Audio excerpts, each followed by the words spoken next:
I was thinking about this old room I used to live in. It was a bed sit, a decent enough place. It wasn't bad. It was a big room. I had my telly, my old Xbox, and this one incredible comfy chair that I practically lived in. It was a big recliner. I was a fresh design graduate. I was technically unemployed. I didn't own much of anything. In fact, I was trying to launch my career on a borrowed laptop because I couldn't afford one of my own. On paper, I was supposed to be stressed. On paper, I was behind in life. I was 24, I had no savings, no career, and my most valuable possession didn't even belong to me. But looking back at it now, I was the happiest I've ever been, I think. I've been trying to figure out why.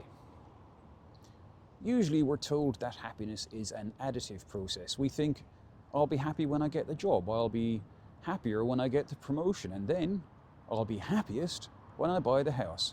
We treat life like a computer game where you have to keep leveling up your inventory. But back in that room, I had almost zero inventory and I felt light. I think I missed the simplicity of it the most. That borrowed laptop, it was just a tool. It didn't have 50 different paid subscriptions on it. They were all pirate copies. It didn't have 1,000 unorganized files. It was just a machine that I used to make cool stuff. The Xbox was just for fun. When I played it, I wasn't thinking I should be doing something more productive. I wasn't listening to a podcast at double speed while I played to optimize my time. I just played it. I sat in that comfy chair and I enjoyed the moment. My little life fit into one room, and because it fit into one room, my mind was able to rest. There's a concept in Zen philosophy about the empty boat. When a boat is empty, it floats easily. It moves with the current, but when you load it down with cargo, it sits low in the water. It becomes hard to steer. It drags. As we get older, we fill our boat. We get the job, which brings the emails, which brings the stress. We get the money, which brings the bills, which brings the fear of losing the money, and we get the better house, better flat, better apartment, which brings the cleaning and the maintenance and the furniture we have to buy to fill the corners.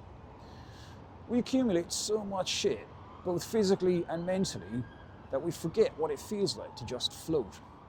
I look at my life now. I have the things I dreamed about when I was sitting in that bedsit. I have my own computer, my own place. I've probably got about 3 computers.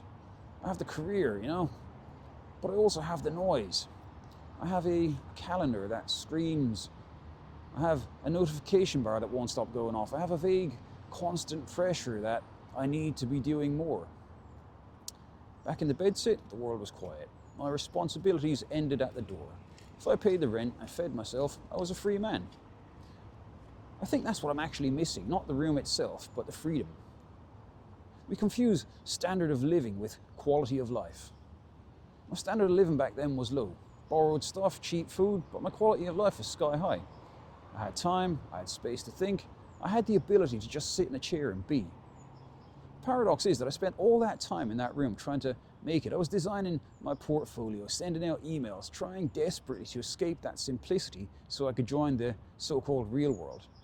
I didn't realize that I was already in the best part. I was living like a monk, but with an Xbox. I was living in a state of enough. I'm not saying we should all quit our jobs and move back into one room. We can't unlive our lives. We can't delete our responsibilities. But we can learn from the ghost of that room. We can ask ourselves, what am I carrying right now that I don't need? Maybe it's the pressure to be perfect. Maybe it's the need to upgrade your car. Maybe it's the guilt you feel when you sit down to play a computer game for an hour. That guy in the bedsit, the unemployed design graduate with the borrowed laptop, he knew something that I think I've forgotten. He knew how to enjoy a Tuesday afternoon. He knew that if you have a roof over your head and a game to play, you're doing all right. He wasn't trying to conquer the world. He was just living in it. So tonight, I'm going to try and channel him. I'm going to turn off the notifications. I'm going to stop worrying about the 5-year plan. Not that I really have one. I'm just going to sit in a chair and I'm going to realize that even now, with all this complexity, this is enough.